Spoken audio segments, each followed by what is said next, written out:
Olivia Wilson had always lived paycheck to paycheck, working two exhausting jobs just to afford her tiny one-bedroom apartment. Though barely keeping her head above water, she never turned away from someone in need.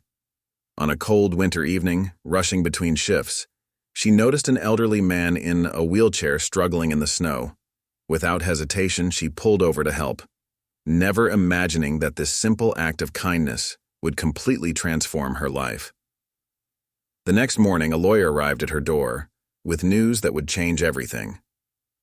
Before we jump back in, tell us where you're tuning in from, and if this story touches you, make sure you're subscribed, because tomorrow I've saved something extra special for you. Olivia Wilson's alarm would ring at 5 a.m. every morning, jolting her awake in her small apartment where the heating barely worked.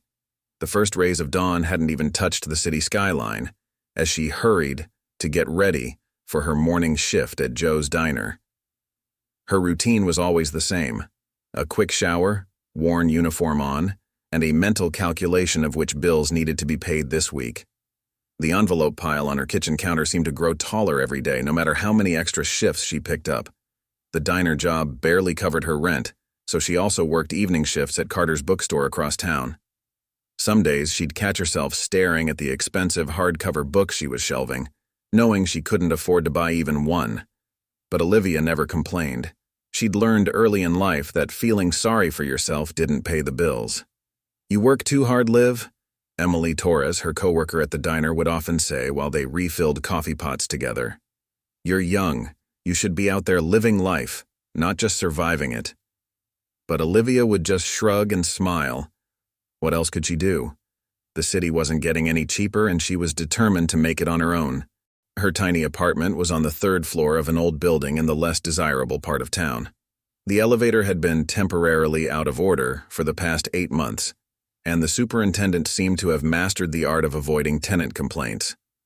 But Olivia had managed to make the small space feel like home, with secondhand furniture she'd carefully selected, and plants that somehow thrived despite the questionable heating. Despite her struggles, Olivia had something many people had lost in the busy city: genuine kindness.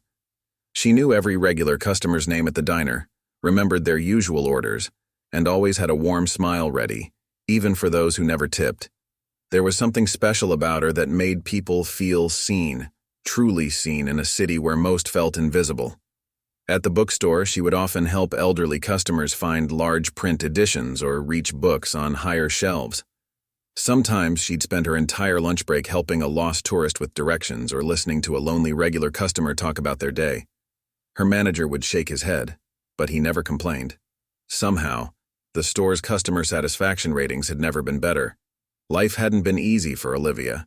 She'd lost her parents in a car accident when she was 19, forcing her to drop out of college and start working full-time. The insurance money had helped for a while, but city living quickly ate through her savings. Now, at 32, she sometimes wondered if this was all there would ever be. Endless shifts, mounting bills, and dreams collecting dust like the books she couldn't afford to buy. But even on her hardest days, when her feet ached from hours of standing and her tip money barely covered her bus fare, Olivia maintained her belief that kindness mattered. She'd seen too many people in the city become hardened by their circumstances, treating others as obstacles rather than human beings. She refused to let that happen to her. One day, she would tell herself while walking home in the evening, watching the city lights flicker to life, "Something will change." She had no idea how prophetic those words would prove to be, or how a single decision on a cold winter evening would set in motion events that would completely transform her life. Little did she know that this simple quality, this natural inclination to see humanity in others, would soon lead her down a path she never could have imagined. The morning rush at Joe's Diner was always hectic, but today felt particularly chaotic. A burst pipe across town had redirected dozens of extra customers their way, and the small diner was packed to capacity. The bell above the door chimed constantly, as people sought refuge from the bitter cold, bringing with them gusts of winter air and desperate cravings for hot coffee. Olivia moved swiftly between tables, balancing plates with practiced precision, while maintaining her signature, warm smile. Her feet already ached in her worn-out shoes. She'd been meaning to buy new ones for months. But something more urgent always seemed to come up. Last week it was the electricity bill. The week before that, her bus pass had expired. "Order up for table 7, called out Marco, the cook, his voice barely audible over the clatter of dishes and murmur of conversations. The savory smell of bacon and pancakes filled the air. As steam rose from the kitchen window, Olivia grabbed the plates, weaving through the crowded diner with grace that came from years of experience. As she served an elderly couple their breakfast, she noticed the woman's hands trembling slightly as she reached for her coffee cup. Without missing a beat, Olivia gently steadied the cup, earning a grateful smile from the woman. "Thank you, dear," she said softly. Not many young people would notice something like that anymore. Olivia squeezed the woman's shoulder gently before moving on to her next table. These small moments were what kept her going, even on the hardest days. Emily watched from behind the counter, shaking her head in amazement. "I don't know how you do it, Liv," she said during a rare, quiet moment. "You've been on your feet for 6 hours straight, and you're still treating every customer like they're the only one in here. I would have lost my mind by now." Olivia wiped down the counter, her movements automatic after years of practice. "My mom used to say that kindness doesn't cost anything, but its value is priceless," she replied, thinking of her mother's gentle voice. The memory of her parents still brought an ache to her chest, even after all these years. Besides, everyone's fighting their own battles. Sometimes a simple smile can make all the difference. "You sound just like one of those inspirational posters in Mr. Johnson's office," Emily teased, referring to their manager's collection of motivational quotes. "But seriously, Liv, when was the last time you did something for yourself? Took a day off? Went on a date?" Olivia just smiled and shook her head, turning her attention to a new group of customers who had just walked in. The truth was, she couldn't remember the last time she'd done any of those things. Between her 2 jobs and trying to keep up with bills, there wasn't much time left for anything else. The afternoon sun was casting long shadows through the diner's windows when Olivia's shift finally ended. She had exactly 45 minutes to get across town to Carter's bookstore for her evening shift. As she hung up her apron, she counted her tips for the day. Barely enough to cover this week's groceries, but it was something. She'd learned to be grateful for small mercies. The bookstore was a different world from the diner. Instead of the constant noise and movement, there was a peaceful quiet broken only by the soft rustle of pages and occasional whispered conversations. The smell of coffee and grease was replaced by the comforting scent of paper and leather bindings. Olivia loved being surrounded by books, even if she couldn't afford to buy them. During quiet moments, she would run her fingers along the spines, imagining the stories waiting inside. Mrs. Wilson, Mr. Carter, the elderly owner, called out as she arranged a new display of bestsellers. His wire-rimmed glasses caught the light as he shuffled through a stack of invoices. "Could you help Mrs. Thompson find something in the mystery section? She's looking for large print editions." Olivia nodded, already moving toward the back of the store where she knew the regular customer would be waiting. Preparing and narrating this story took us a lot of time, so if you are enjoying it, subscribe to our channel. It means a lot to us. Now, back to the story. Mrs. Thompson was a widow who came in twice a week, always looking for new mysteries to read. She lived alone in a small apartment similar to Olivia's, and Olivia suspected these visits were as much about human connection as they were about books. Today, she noticed Mrs. Thompson's eyes were red-rimmed, as if she'd been crying. "Is everything all right, Mrs. Thompson?" Olivia asked softly, helping the older woman into one of the comfortable reading chairs. For the next 15 minutes, she listened as Mrs. Thompson talked about missing her late husband, today being their anniversary. She spoke about their life together, the small traditions they'd created, and how empty her apartment felt without him.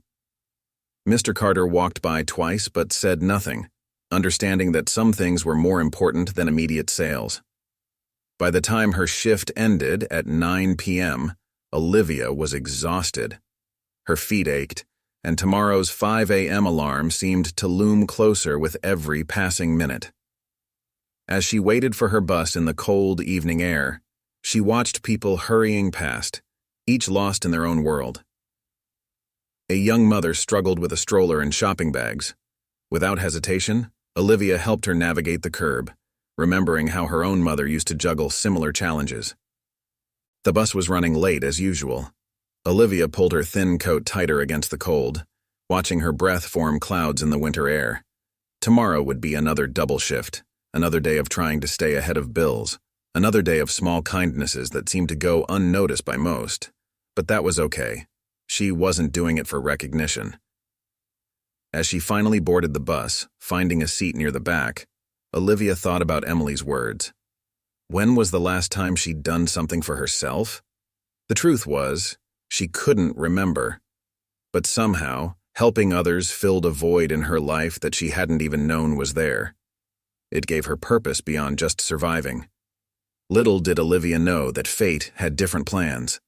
The next day would bring an encounter that would test her kindness in an unexpected way and set in motion a chain of events that would reshape her entire world.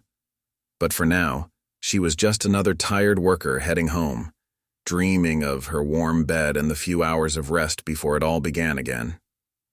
The next day started like any other, but the weather had taken a turn for the worse. Heavy snow had been falling since dawn, turning the city streets into treacherous paths of slush and ice. Olivia had just finished her shift at the diner and was hurrying to make it to the bookstore on time, her worn boots sliding occasionally on the slippery sidewalk. She'd had to stay an extra 30 minutes at the diner when Jenny called in sick, and now she was running dangerously late for her evening shift. Mr. Carter was understanding most times, but she hated taking advantage of his kindness. The bus had already passed, and the next one wouldn't arrive for another 20 minutes. She couldn't afford to be that late. "I'll have to walk it," she muttered to herself, pulling her thin coat tighter against the biting wind. The bookstore was about 15 blocks away, normally a 20-minute walk, but in this weather, it would take longer. As she hurried along the nearly empty streets, her mind wandered to the heating bill she'd received that morning. The numbers seemed to mock her with their impossibility. The wind howled between the buildings, carrying stinging pellets of snow that felt like tiny needles against her face. Most people had sought shelter indoors, leaving the streets eerily quiet except for the occasional passing car. Their headlights cut through the growing darkness, creating ghostly patterns in the swirling snow. That's when she saw him. Through the curtain of snow, Olivia spotted an elderly man in a wheelchair near the corner of Mason and 4th Street. He was struggling to move the wheels, which kept slipping on the icy sidewalk. His hands, red from the cold, trembled with effort as he tried to navigate the treacherous path. A small grocery bag sat in his lap, threatening to slip off with each movement. For a moment, Olivia hesitated. She was already late, and stopping would mean certainly missing the start of her shift. She thought about the bills piling up at home, about how she couldn't afford to lose even an hour's pay. But as she watched the man struggle, her mother's voice echoed in her memory. "Sometimes, Olivia, the right thing and the easy thing are rarely the same thing." Without further hesitation, she changed direction and hurried toward him. As she got closer, she could see the frustration and worry etched on his weathered face. His silver hair was dusted with snow, and his wheelchair looked old and worn, much like her own possessions. "Excuse me, sir," she called out, approaching carefully on the slick sidewalk. "Would you like some help?" The man looked up, surprise evident in his pale blue eyes. "Oh, I don't want to trouble anyone," he responded, his voice carrying a hint of embarrassment. "The wheels just keep slipping in this weather. I thought I could make it home before the snow got too bad, but—" He gestured helplessly at the accumulating snow. "It's no trouble at all," Olivia assured him, already moving behind the wheelchair. "I'm Olivia. Which way are you headed?" "Michael Harrison," he introduced himself, pointing down the street. "I live in the Wellington Apartments about 6 blocks from here. But please don't feel obligated. I'm sure you have somewhere to be." Olivia did have somewhere to be, but she pushed that thought aside. "The Wellington? That's actually on my way," she lied smoothly, knowing it was in the opposite direction of the bookstore. "Let me help you get home safely." As they made their way through the snow, Michael told her about his trip to the grocery store for some essential items. He'd been confident he could make it back before the weather worsened, but the snow had other plans. Olivia listened, occasionally asking questions while carefully guiding the wheelchair through the treacherous streets. "I used to be an architect, you know," he mentioned, his voice carrying a note of nostalgia. "Designed buildings all over the city. Now I can barely navigate them." He chuckled, but there was a sadness in his laugh that tugged at Olivia's heart. The 6 blocks felt much longer in the heavy snow, but Olivia kept up a steady pace, making sure to choose the clearest paths. Her fingers were numb from the cold, and her feet were soaked through her worn boots, but she maintained her cheerful demeanor. They talked about the city, about how it had changed over the years, and about Michael's favorite buildings, some of which he had designed himself. Finally, they reached the Wellington Apartments. It was an older building, but well-maintained, with a small ramp leading to the entrance. Olivia helped Michael inside, making sure he was safely in the lobby before preparing to leave. "Thank you, Olivia," Michael said, turning his wheelchair to face her. "You didn't have to do this. Most people wouldn't have stopped." "Anyone would have done the same," she replied, though they both knew that wasn't true. "No." Michael shook his head, his eyes studying her face intently. "Not anyone. Not anymore." He paused, seeming to consider something. "Would you like to come up for a cup of hot tea? Warm up a bit before heading back out?" Olivia glanced at her watch, knowing she was now very late for her shift. "I wish I could, but I really need to get to work. Maybe another time?" Michael nodded, a slight smile playing at the corners of his mouth. "Another time, then. Thank you again, Olivia. You've reminded an old man that there's still kindness in the world." As she turned to leave, she heard him call out one last time. "Olivia, take care of yourself." She waved goodbye and stepped back into the snowy evening, her heart warm despite the cold. As she hurried toward the bookstore, she couldn't shake the feeling that there had been something different about this encounter, something meaningful. But she had no way of knowing just how significant this simple act of kindness would prove to be. The next morning would bring a knock on her door that would change everything. The next morning arrived with a relentless 5 a.m. alarm as usual.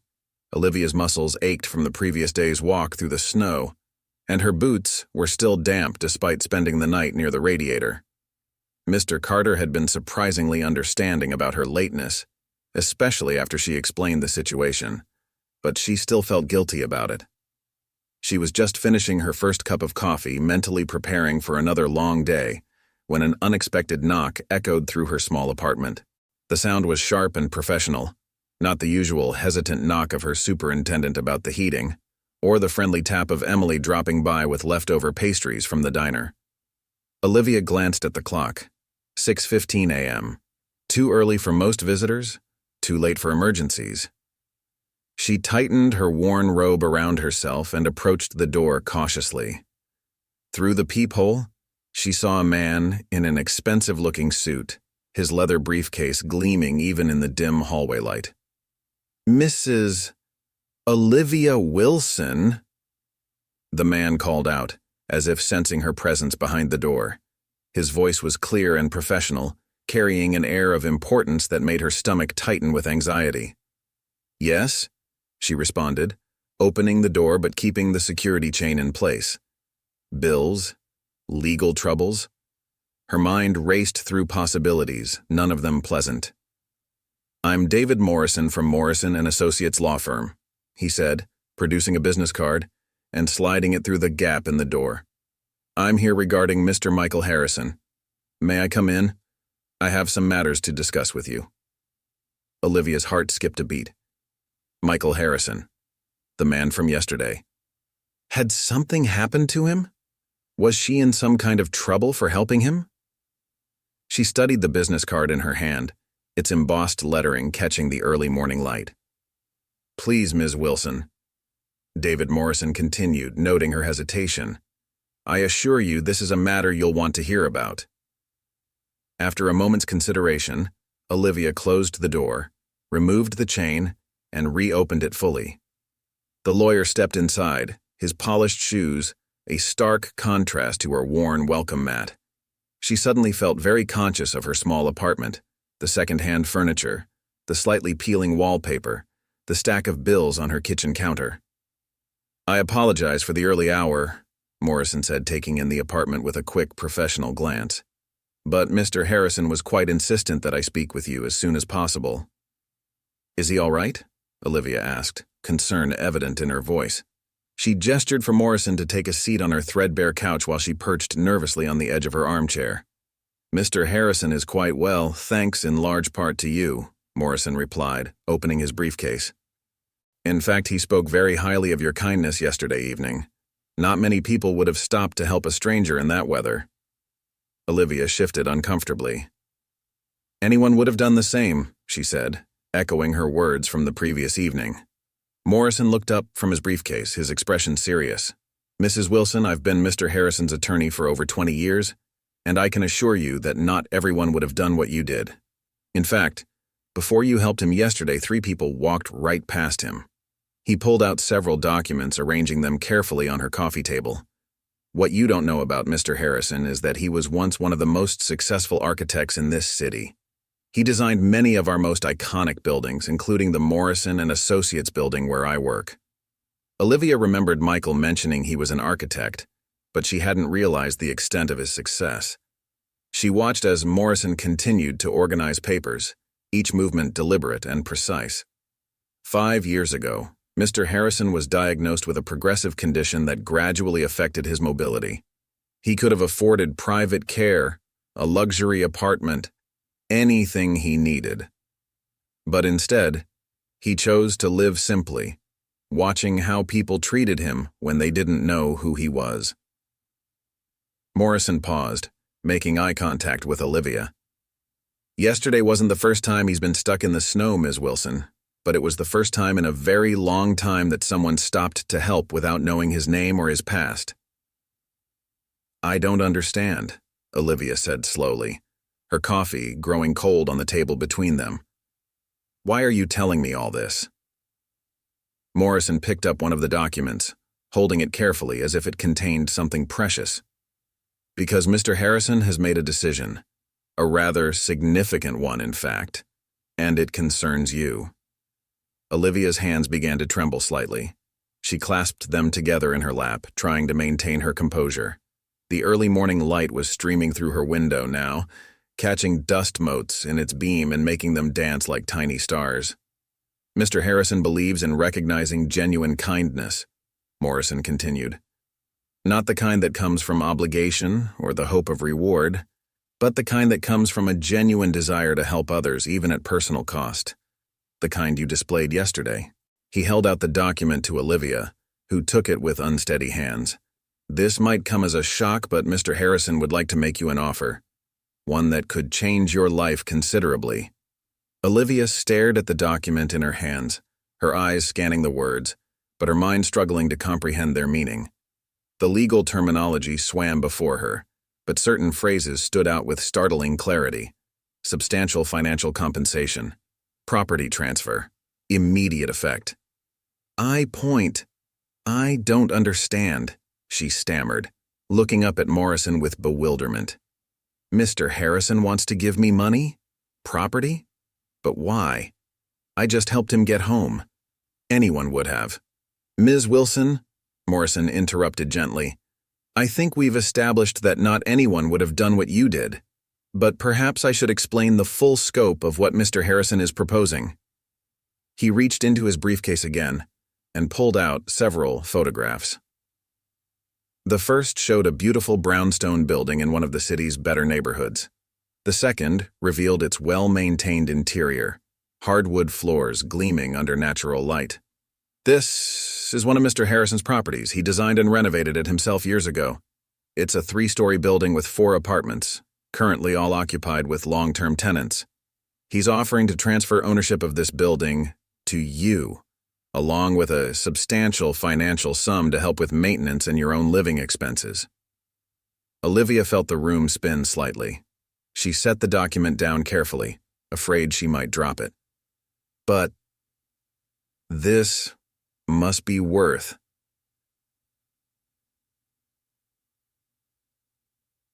The current market value is approximately $2.8 million, Morrison stated matter-of-factly. The additional financial compensation would be $500,000. All of this would be transferred to you immediately, with the proper legal protections and guidance in place, of course. Olivia stood up abruptly, needing to move. She walked to her small kitchen window, looking out at the fire escape, where her struggling potted plant sat in the winter morning light. The contrast between her current reality and what was being offered seemed impossible to bridge. "This can't be real," she said, more to herself than to Morrison. "It must be some mistake. I'm nobody special. I just helped someone who needed it." Morrison's voice carried across the room, gentle but firm. "That's exactly why Mr. Harrison chose you, Ms. Wilson. He's been watching people for years, seeking someone who embodies the kind of genuine kindness he believes is becoming rare in our world. Yesterday wasn't a random encounter. It was a test of character, one that you passed without even knowing you were being tested." Olivia turned back to face him, her mind racing. "A test? You mean he deliberately put himself in that situation? In the snow?" "Not exactly," Morrison explained, straightening his tie. "Mr. Harrison genuinely needed to get groceries yesterday, but he has been observing how people react to him in various situations for the past few years. Most people, even when they see someone struggling, find reasons not to help. They're too busy, too tired, too focused on their own problems. You were all of those things, Ms. Wilson. Tired, late for work, dealing with your own struggles? But you stopped anyway." Olivia sank back into her chair, overwhelmed. "But this is too much. It's not right. I can't accept this kind of reward for just being decent." Morrison leaned forward, his expression serious. "Mr. Harrison isn't just rewarding a single act of kindness. He's investing in someone who he believes will use these resources to continue making the world a little better. He's seen how you treat people at the diner, at the bookstore. He's watched you help others even when you barely had enough for yourself." "He's been watching me?" Olivia felt a chill run down her spine. "Mr. Harrison has eyes throughout the city, friends, employees, people who keep him informed. When he heard about a waitress who spent her lunch break helping lost tourists, who remembered every regular customer's name and story, who treated everyone with genuine kindness despite her own hardships, well, he became interested. Yesterday was simply the final confirmation of what he already suspected about your character." Olivia picked up the document again, reading more carefully this time. "What's the catch? There must be conditions, requirements." Morrison shook his head. "The only conditions are that you use one of the apartments as your own residence for at least 5 years, and that you maintain the building's current standard of care for the existing tenants. Everything else, the rental income, the additional funds, is yours to use as you see fit." He pulled out one more document.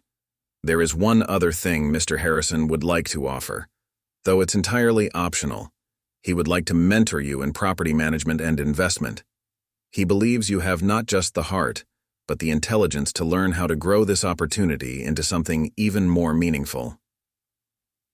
The morning sun had fully risen now, filling Olivia's small apartment with light that seemed to make everything look different, more vibrant, more possible. She thought about all the times she'd wished for just a little break, a little help to make life easier. But this wasn't just a little help, this was life-changing. Can I think about it?" she asked, her voice barely above a whisper. Morrison nodded, gathering the documents into a neat folder. "Of course, Mr. Harrison anticipated you might need time to process this. He asks that you take 24 hours to consider his offer. I'll leave these papers with you to review." He pulled out a card and placed it on top of the folder. "You can reach me at any time on this number if you have questions." After Morrison left, Olivia sat in her small apartment for what felt like hours, staring at the folder on her coffee table. She'd called in sick to both jobs for the first time in 3 years, something she never would have done normally, but today was anything but normal. The morning sun climbed higher in the sky as she paced her apartment, her mind racing with possibilities and doubts. The folder seemed to pull us with potential energy, like a living thing that could either lift her up or pull her under. She'd made and remade her coffee 3 times, each cup growing cold before she could finish it. Finally, she picked up her phone and called the one person she knew would help her think this through clearly. "Emily, can you come over? I really need to talk to someone." 20 minutes later, Emily Torres was sitting on her couch, eyes wide as Olivia explained everything. The encounter with Michael, the lawyer's visit, the incredible offer. When she finished, Emily let out a long, low whistle. "Let me get this straight," Emily said, picking up the property photos Morrison had left. "This man wants to give you a multi-million-dollar building and $500,000 in cash because you helped him in the snow? And you're actually considering not taking it?" Olivia ran her fingers through her hair, a nervous habit she'd never quite broken. "It just feels wrong somehow, like it's too much. I mean, who does this? Who gives away millions to a complete stranger?"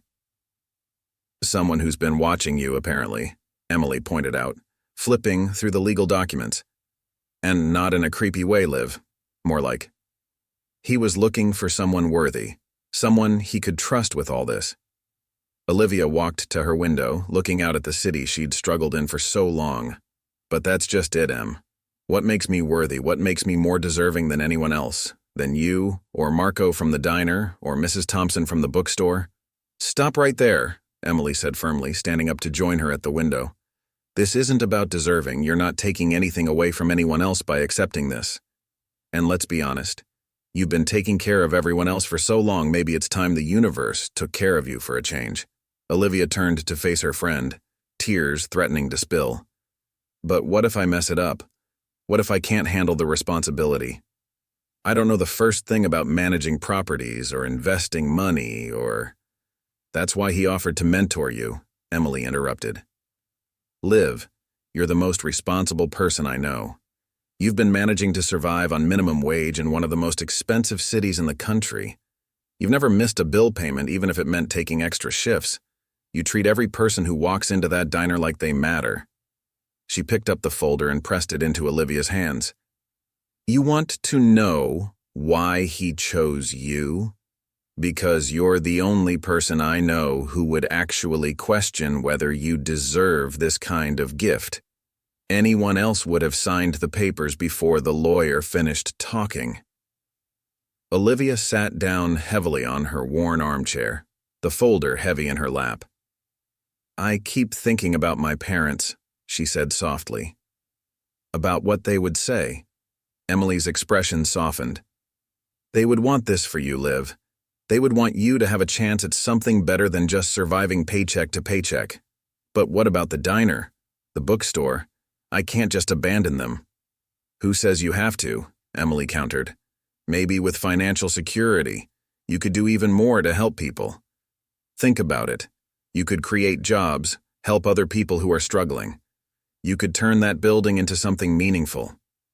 Olivia opened the folder again, looking at the brownstones photo.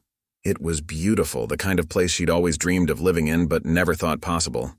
She thought about the current tenants, people who called it home.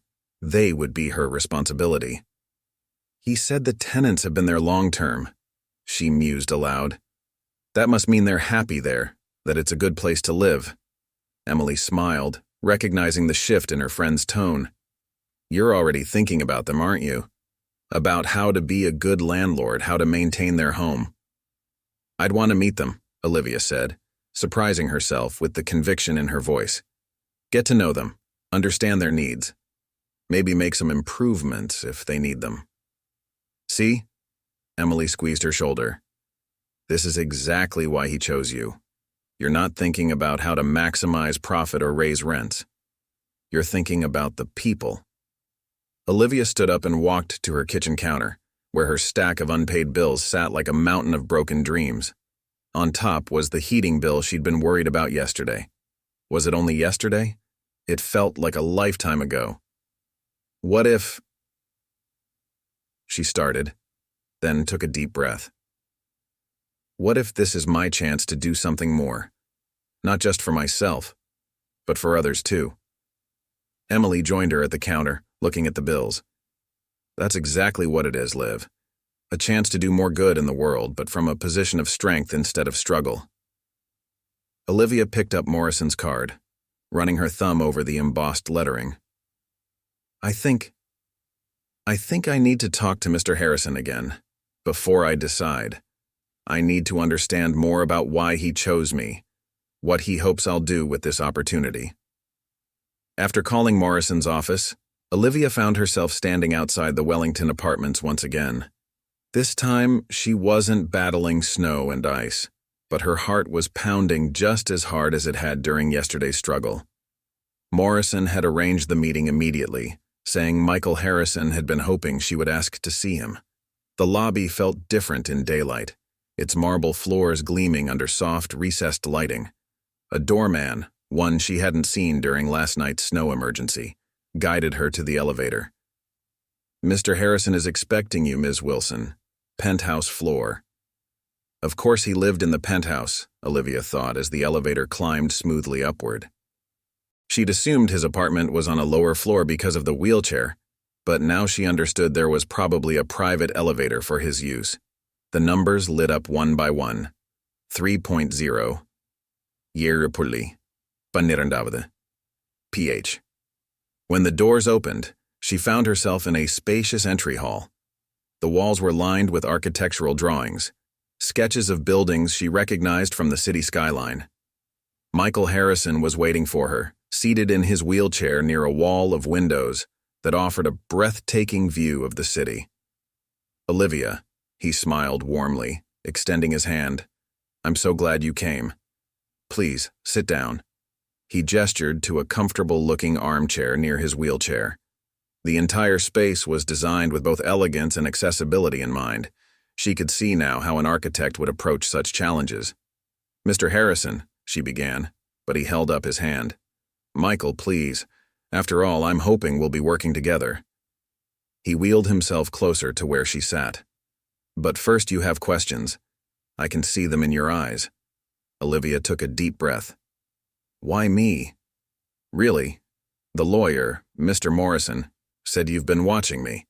That yesterday was some kind of test, but that doesn't explain everything. There must be other kind people in the city. Michael was quiet for a moment, looking out at the city spread below them.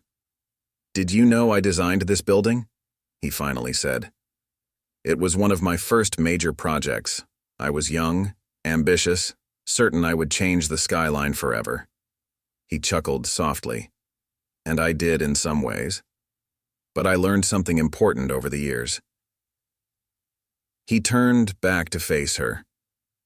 Buildings aren't just steel and concrete and glass, Olivia. They're homes. They're shelters. They're the spaces where people live their lives, fall in love, raise their children, and grow old. The best architecture isn't about making something impressive. It's about creating spaces that make life better for the people who use them. What does that have to do with me? Olivia asked softly. Everything, Michael replied. I've watched you create those same kinds of spaces just in a different way. At the diner, at the bookstore, you don't just serve people food or sell them books. You create moments of kindness, of connection. You make spaces feel like home. He wheeled himself to a nearby desk and picked up a folder. Do you know what's in here? Letters? From people who've encountered you. The elderly woman whose coffee cup you steadied. The lost tourist you helped find his way. The young mother is struggling with her stroller. They all remembered you, Olivia. Not because you did anything extraordinary, but because you made them feel seen. Olivia felt tears threatening again. But that's just basic human kindness. It's not worth millions of dollars. Isn't it? Michael challenged. In a world that's becoming increasingly disconnected, where people walk past each other without looking up from their phones, where an old man can be stuck in the snow while dozens pass by, isn't genuine kindness worth investing in? He placed the folder in her lap.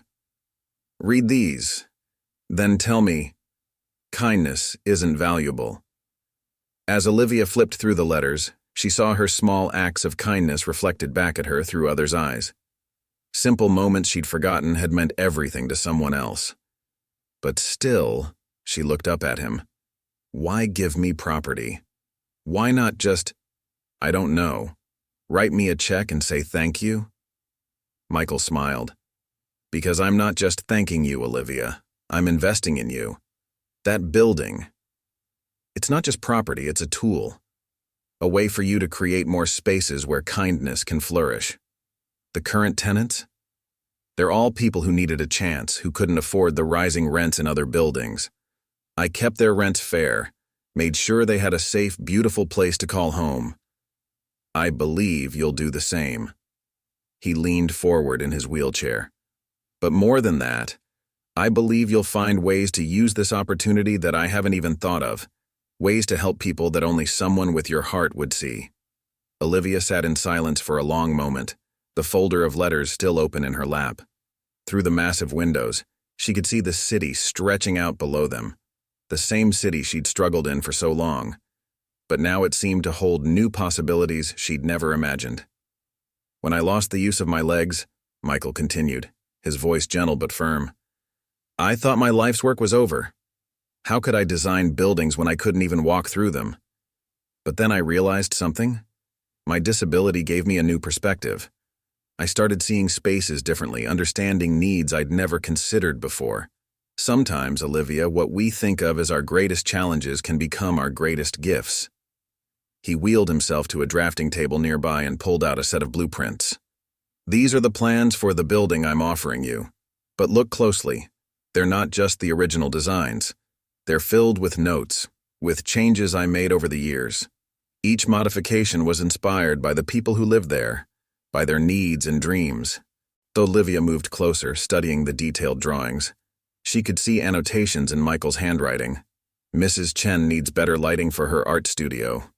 Rodriguez family, soundproof walls for their music practice. Mr. Peters, wider doorways for his mother's walker. You didn't just rent them spaces, she realized aloud. You built them homes. Exactly, Michael smiled. And that's why I chose you, Olivia. Because you understand that life isn't just about transactions. It's about connections. It's about seeing people as individuals with stories, not just customers or tenants. He pulled out another document, this one newer than the others. This is my vision for the future of that building, but it's just a suggestion. I've drawn up plans for a community space in the basement, somewhere people could gather, share meals, help each other. There's potential for a rooftop garden, for solar panels to reduce energy costs. But these are just ideas. What matters is what you would do with it. Olivia looked at the plans, her mind already racing with possibilities. The basement. It could be a library, too. For the kids in the building, for elderly residents who can't make it to the public library easily. And maybe a homework help center. I know so many parents at the diner who work late, who worry about their kids studying alone. Michael's eyes lit up. You see? You're already thinking about how to make it more than just a building. You're thinking about how to make it a community. But I don't know anything about managing property, Olivia admitted, her old doubts creeping back in. What if I make mistakes? That's why I'm offering to mentor you, Michael replied. I didn't know everything when I started either. No one does. But you have something more important than knowledge. You have heart. The rest can be learned. He pulled out a photo album and opened it to show her pictures of the building and its residents over the years. These people, they're not just tenants. They're a family in their own way. Mrs. Rodriguez teaches piano to the children upstairs. Mr. Chen helps maintain the garden. They look out for each other. That's what I want to preserve, to grow. And that's why I need someone like you to take over. Olivia studied the photos, seeing the life and love captured in each image. Birthday parties in the courtyard, holiday celebrations in the lobby, neighbors helping neighbors. It was everything she'd ever wanted to create, but never had the means to do. If... She started, then took a deep breath to steady herself. If I accept, what happens next? Michael's face broke into a warm smile. Then we begin. Morrison has all the paperwork ready. The transfer of property can be completed within a week. The financial aspects, the maintenance fund, and your personal compensation, will be handled through a trust to ensure everything is properly managed." He reached out and took her hand, his grip surprisingly strong. "But, more importantly, we'll start your education. Not just in property management and investment, but in community building. I have so much to teach you, Olivia, and somehow I think you have things to teach me, too." Looking into his eyes, Olivia saw something she hadn't noticed before. Hope. This wasn't just about giving away his property or finding someone to take over. This was about legacy, about ensuring that his life's work would continue in the right hands. "Yes," she said finally, her voice growing stronger with each word. "Yes, I'll do it. Not because of the money or the property, but because this is a chance to do more good than I ever could on my own." The next week passed in a whirlwind of activity. Olivia found herself in Morrison's office almost daily, signing documents, reviewing contracts, and learning more about her new responsibilities than she'd ever imagined possible. But it wasn't the legal proceedings that occupied most of her thoughts. It was the impending meeting with her future tenants. "They're nervous," Michael had told her during one of their daily meetings. "Change is always scary, especially when it comes to your home. That's why I want you to meet them before the transfer is complete. Let them see who you are, not just what you're becoming." So here she was, standing in the building's beautiful lobby for the first time as its future owner. Michael had arranged a community meeting, inviting all the tenants to gather in the newly renovated basement space, the very space she hoped to transform into a library and community center. "Remember," Michael said, adjusting his wheelchair beside her, "they're not just tenants. They're people with stories, dreams, and fears. Just be yourself. The same person who helps strangers in the snow." As residents began filtering in, Olivia felt her heart racing.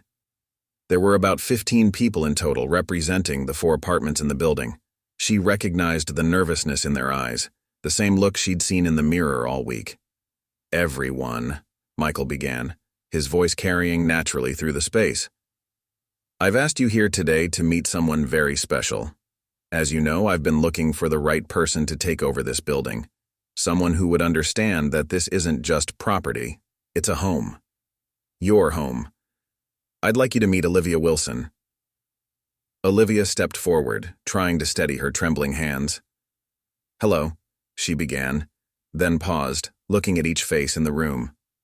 She saw young families, elderly couples, single parents, watching her with a mixture of hope and apprehension. Suddenly, she knew exactly what she needed to say. "I'm not here to change your lives," she continued, her voice growing stronger. "I'm here to protect them, to ensure that this building remains what Michael has made it, a place where community matters more than profit, where neighbors look out for each other, where everyone has a chance to thrive." She pulled out her notebook, the same one she'd been carrying at the diner and bookstore for years, filled with observations and ideas. "I have dreams for this space," she gestured around the basement. "But they're not just my dreams. I want to hear your ideas, your needs, your hopes. This is your home, and I want to make it even better. Together." An elderly woman raised her hand hesitantly. "Will the rents go up?" The question hung in the air, heavy with worry. "No," Olivia said firmly. "Michael and I have already discussed this. Your current leases will be honored, and any future increases will be minimal and discussed with the community first. This building isn't about maximizing profit. It's about maximizing potential." A young mother spoke up next, bouncing a baby on her hip. "Mr. Harrison mentioned you were thinking about a library down here? And maybe homework help?" Olivia smiled, warming to the subject. "Yes, but it could be so much more. A place for children to study after school, for adults to take online courses if they want to, for community meetings and celebrations. Maybe even a small computer lab for those who need it. But again, these are just ideas. I want to hear what would make a difference in your lives." As the meeting continued, the tension in the room gradually dissolved. Residents began sharing their own ideas. A community garden on the roof? Weekly movie nights? a skills-sharing program where neighbors could teach each other everything from cooking to computer basics. Michael watched from the side, a satisfied smile on his face. This was exactly what he'd hoped for, not just a transfer of property but a transformation of possibility. After the meeting, as residents lingered to chat and share more ideas, Mrs. Rodriguez, the piano teacher from the second floor, approached Olivia. "You know," she said softly, "we were all worried when Mr. Harrison said he was looking for someone new to take over. We thought it would be some corporation, someone who'd raise the rents and drive us out.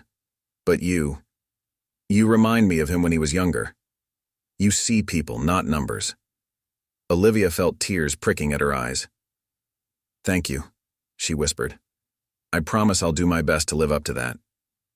Later that evening, as she and Michael reviewed how the meeting had gone, he handed her another envelope.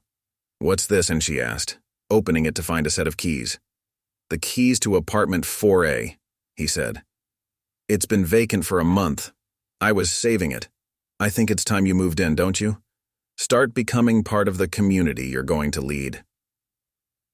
The day Olivia moved into apartment 4A was nothing like she'd imagined.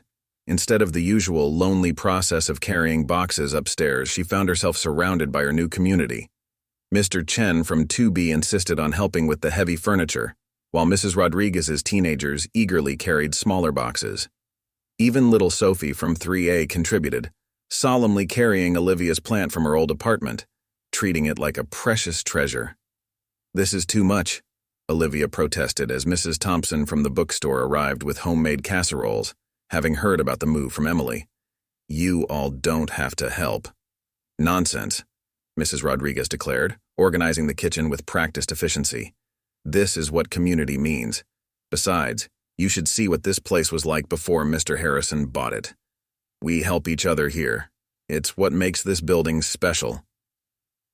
As Olivia unpacked her modest belongings, she couldn't help but notice how different this space was from her old apartment.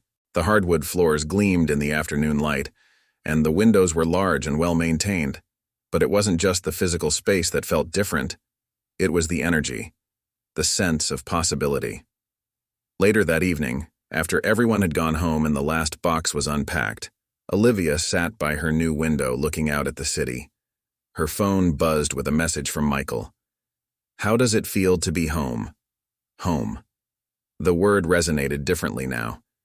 She thought about her old apartment, how she'd tried so hard to make it feel like home despite the faulty heating and peeling wallpaper. This wasn't just an upgrade in living space. It was an upgrade in purpose. The next morning, Olivia woke early, not from necessity, but from excitement. She had given notice at both her jobs, though she insisted on working 2 more weeks to train her replacements properly. But before heading to the diner for one of her final shifts, she had something important to do. She went down to the basement space, notepad in hand, and began measuring the walls, sketching layouts. The morning light filtered through the high windows, illuminating dust motes that danced in the air.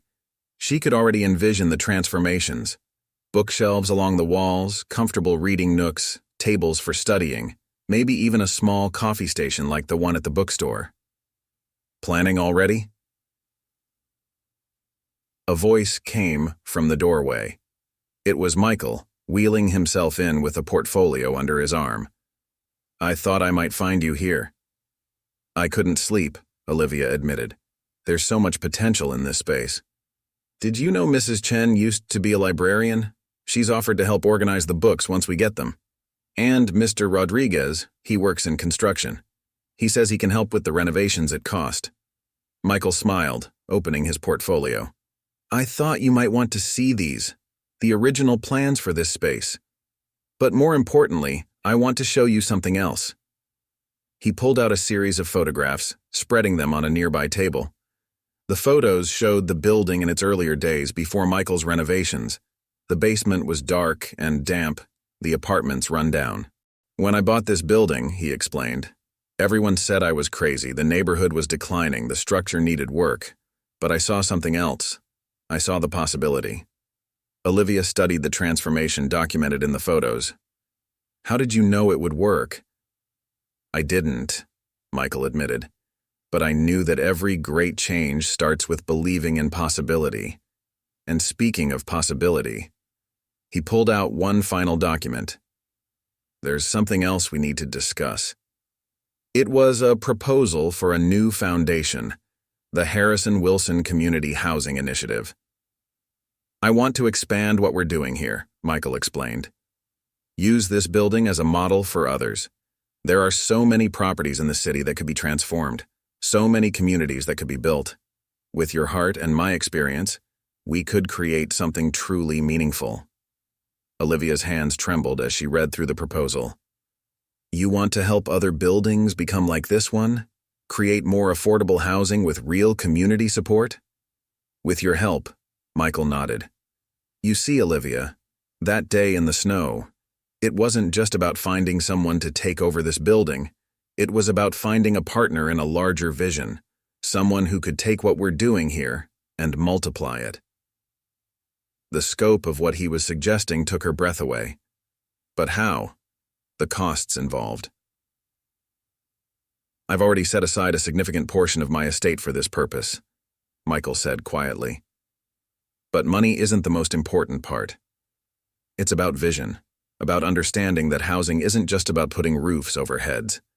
It's about creating homes, building communities. 6 months later, the transformation was in full swing.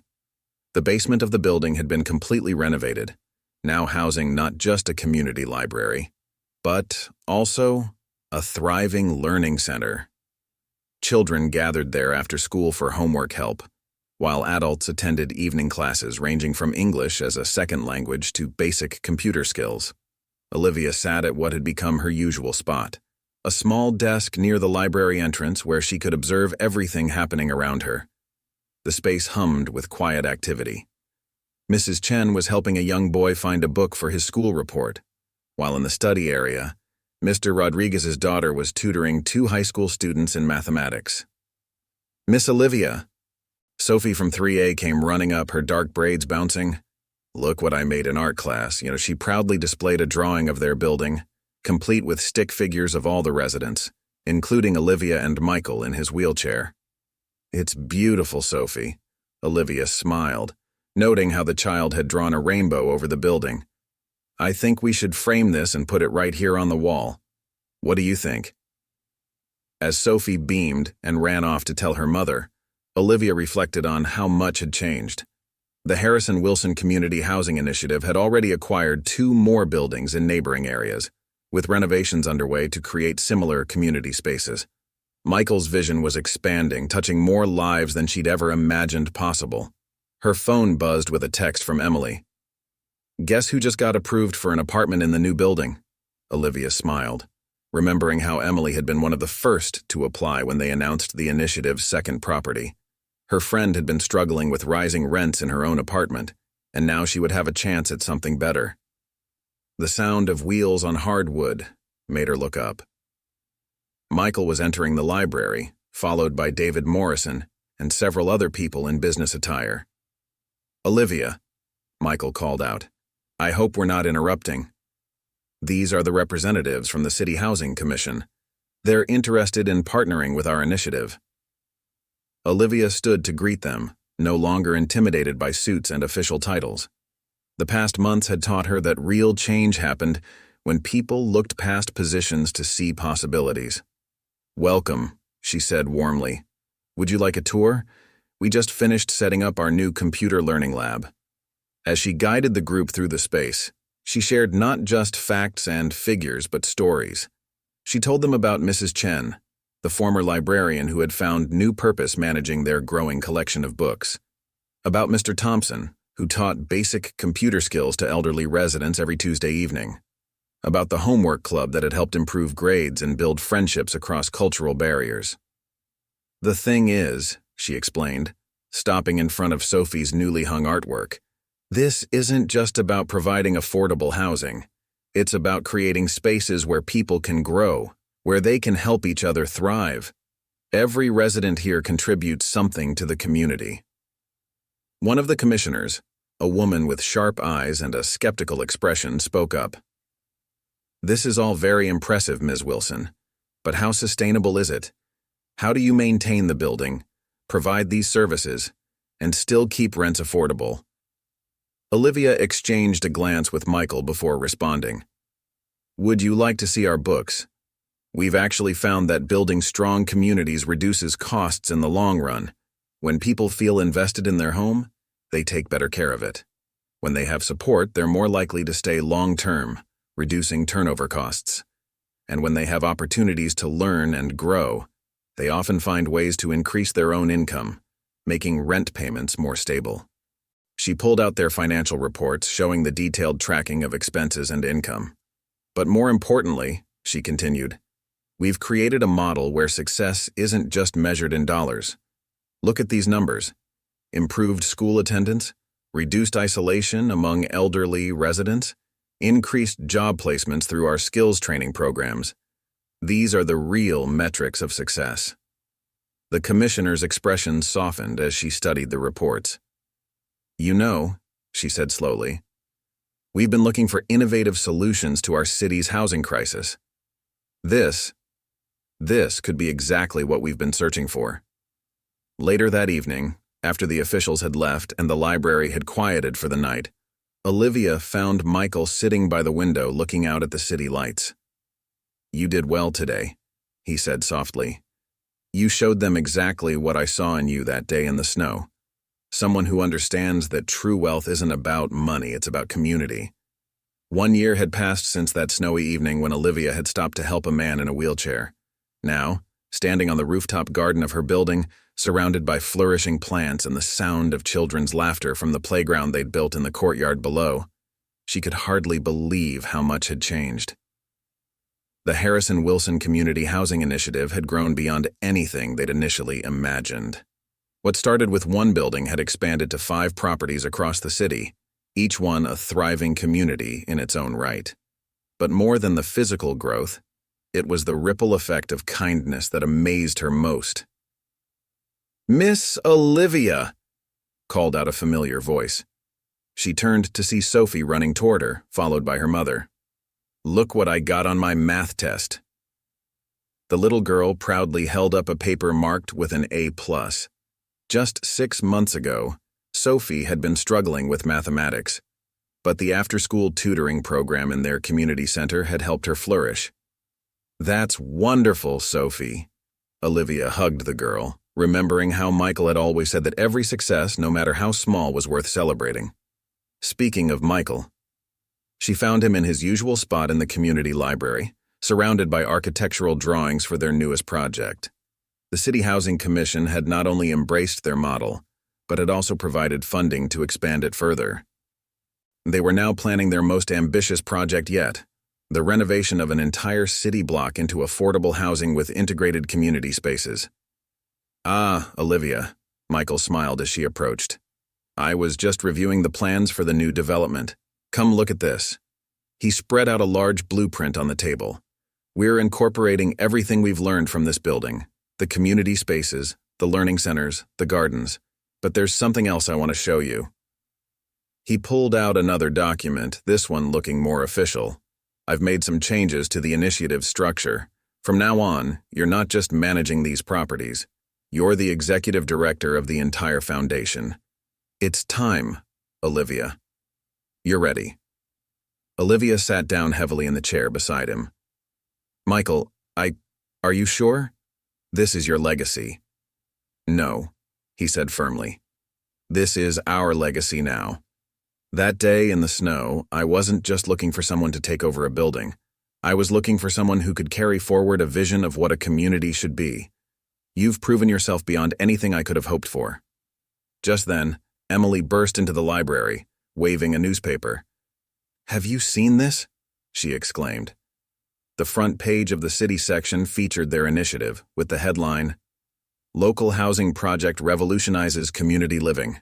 A Model for the Future? As Olivia read the article, she saw their story laid out in black and white, how one act of kindness had sparked a movement that was changing lives across the city. The reporter had interviewed residents from all their properties, capturing the essence of what they'd built together. You know what this means, don't you? Michael said, his eyes twinkling.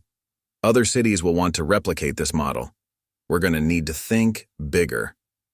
Later that evening, Olivia hosted a community dinner in the courtyard, something that had become a monthly tradition. As she looked around at the faces gathered there, Mrs. Chen teaching Sophie's little brother to use chopsticks, Mr. Rodriguez sharing his famous empanada recipe with new residents, Emily organizing a weekend volunteer project, she felt a profound sense of rightness. Michael wheeled up beside her, watching the scene with satisfaction. "Do you ever think about that evening in the snow?" he asked. "How different things might have been if you'd just driven past." Olivia smiled, remembering the exhausted waitress she'd been, rushing between jobs, barely keeping her head above water. "Sometimes," she admitted. "But then I remember something my mother used to say, that kindness always finds its way home." "Your mother was a wise woman," Michael nodded. "And speaking of finding your way home," he handed her an envelope. Inside was a photograph of her old apartment building, the one she'd struggled to afford for so many years. But now there was a "for sale" sign in front of it. "Our next project," Michael said simply. "If you're interested. Think of how many other people like you are living there just needing a chance to thrive." Tears welled in Olivia's eyes as she looked at the photo, then at the community gathered around them. One act of kindness had changed not just her life, but had created a ripple effect that would continue to touch lives for generations to come. "Yes," she said finally, her voice strong and sure. "Yes, let's bring more people home." The evening continued as the sun set over the city, casting a golden glow over the courtyard. Children played, adults chatted, and the sense of community that had started with one simple act of kindness continued to grow, proving that sometimes the smallest choices can lead to the biggest changes. And somewhere in the city, another person was making the choice to be kind, starting their own ripple effect of change. Because that's how goodness grows. One simple act at a time, one person at a time, one community at a time. Up next, you've got 2 more standout stories right on your screen. If this one hits the mark, you won't want to pass these up. Just click and check them out. And don't forget to subscribe and turn on the notification bell so you don't miss any upload from us.